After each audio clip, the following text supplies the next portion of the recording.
কি সুন্দর একটা জায়গায় চলে আসছি দেখেন বন্ধুরা, আমার কাছে খুবই ভালো লাগতেছে। এক কথায় অসাধারণ একটা জায়গায় আসছি, দেখে মন জুড়িয়ে যাচ্ছে, সাথে প্রাণও জুড়িয়ে যাচ্ছে। ওয়াও, কি সুন্দর দৃশ্য দেখেন। আমি এখন দাঁড়িয়ে আছি একটা কাঠের না, বাঁশের সেতুতে। এটা ঢাকার ভিতরেই। এটা ভাবতেই আমার কাছে অবাক লাগতেছে যে ঢাকার ভিতরে এত সুন্দর একটা জায়গা, যদিও আমাদের কাছে দেখতে এটা সুন্দর, কিন্তু এই জায়গার মানুষের জন্য এটা একটা ভোগান্তির ব্যাপার হয়ে উঠেছে। কেননা এত সুন্দর একটা নদী, যে নদীতে কোনো ব্রিজ নেই। এখানের একমাত্র এই নদী পারাপারের ব্যবস্থা হচ্ছে নৌকা আর হচ্ছে এই বাঁশের সেতুটি। তো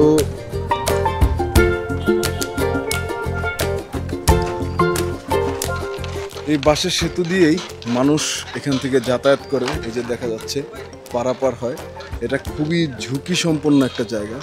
যে কোনো সময় যদি একটা দুর্ঘটনা ঘটে যায় তাহলে সেটা অনেক বড় একটা দুর্যোগের সৃষ্টি হতে পারে।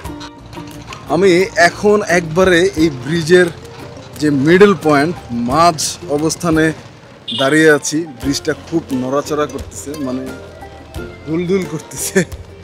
খুবই রিস্কি, যারা ভয় পান তাদের জন্য আরও বেশি রিস্কি, বাট এনজয় করার মতো একটা জিনিস। দেখেন এই দিকটাতে লঞ্চ, ট্রলার, তারপরে অনেক কিছুই দেখা যাচ্ছে, দেখে খুব ভালো লাগতেছে। আর এই দিকটাতেও নদী, অনেক বড় একটা নদী। ঢাকার বুকে এত সুন্দর একটা জায়গা দেখে আমার কাছে বেশ ভালো লাগতেছে। চারপাশে শুধু নদী আর নদী, দেখে মন জুড়িয়ে যাচ্ছে। ওই যে সূর্যাস্ত যাচ্ছে, আমি হেলমেট হাতে নিয়েই ভিডিও করতেছি। আপনারা যারা ঢাকার ভিতরে একদিনের জন্য একটু ঘুরতে চান, বিশেষ করে যারা বাইক নিয়ে ছোট্ট রাইডে যেতে চান, তারা চাইলেই কিন্তু এই জায়গায় আসতে পারেন। আর এই জায়গাটার ঠিকানা যদি জানতে চান তাহলে অবশ্যই কমেন্ট করে কিন্তু জানতে চাইতে হবে। কমেন্টে লিখতে হবে যে আপনারা এই জায়গাটার ঠিকানা জানতে চান, এটা কোথায়।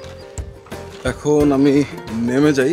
অনেক সময় ধরে এখানে জায়গাটা সত্যি উপভোগ করার মতো একটা জায়গা। এখন আবার নেমে যাচ্ছি। বেশ মানুষজন এখানে ভ্রমণ করতে আসে, চাইলে আপনারাও আসতে পারেন।